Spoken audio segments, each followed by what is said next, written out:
Pemirsa, kasus gangguan gagal ginjal akut misterius pada anak di Indonesia terus bertambah naik. Hingga 18 Oktober Ikatan Dokter Anak Indonesia melaporkan total kasus gagal ginjal akut misterius pada anak meningkat menjadi 192 kasus. Orang tua diminta tidak panik namun segera membawa anak ke fasilitas pelayanan kesehatan jika mendapati gejala gagal ginjal akut pada anak.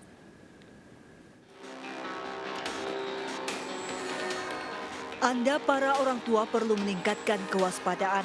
Kasus gangguan ginjal akut misterius pada anak di Indonesia terus bertambah. Hingga 18 Oktober, Ikatan Dokter Anak Indonesia melaporkan kasus gagal ginjal akut misterius pada anak meningkat menjadi 192 kasus. Tersebar di 20 provinsi dengan angka kematian akibat kasus mencapai 25 anak.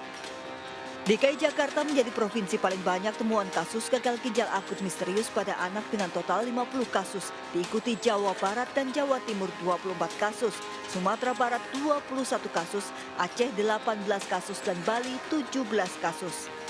Sisanya kasus ditemukan di sejumlah provinsi lain dengan kisaran 1 hingga 2 kasus.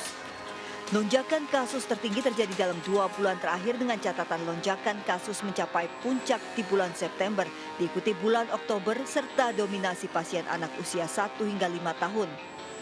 Kemenkes meminta orang tua untuk waspada terutama apabila anak mengalami gejala yang mengarah kepada gagal ginjal akut seperti diare, mual, muntah, demam selama 3 hingga 5 hari, batuk pilek, sering mengantuk, serta jumlah air seni semakin sedikit bahkan tidak bisa buang air kecil sama sekali. Gejala lain yang perlu diwaspadai orang tua adalah perubahan warna pada urin. Bila warna urin berubah dan volume urin berkurang bahkan tidak ada urin selama 6 hingga 8 jam, segera periksakan kondisi anak ke fasilitas kesehatan terdekat. Untuk mencegah gagal ginjal akut pada anak kian meluas, orang tua diminta memonitor jumlah cairan atau air mineral yang dikonsumsi anak. Ikatan Dokter Anak Indonesia (IDAI) memberi rekomendasi khusus terhadap asupan cairan anak berdasarkan usia. Bayi usia 0 hingga 6 bulan memerlukan cairan sebanyak 700 ml per hari. Sedangkan bayi 7 hingga 12 bulan membutuhkan 800 ml per hari.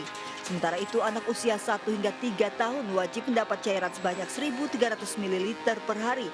Dan anak usia 4 hingga 8 tahun dengan kebutuhan 1.700 ml per hari. Untuk anak usia 9 hingga 13 tahun memerlukan 2.100 hingga 2.400 ml per hari. Yang sudah terkumpul di kami adalah ada 192 kasus dari 20 provinsi ya. Dari 20 provinsi. Kalau bicara masalah penyebab, ini kan masih ada beberapa teori ya. Ada yang MISC ya, MISC.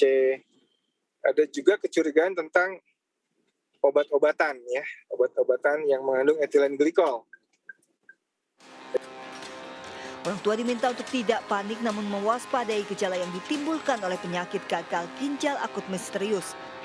Jika menemukan tanda-tanda gejala, orang tua diminta segera membawa anak ke fasilitas pelayanan kesehatan terdekat untuk mendapatkan penanganan lebih lanjut. Tim Liputan iNews melaporkan.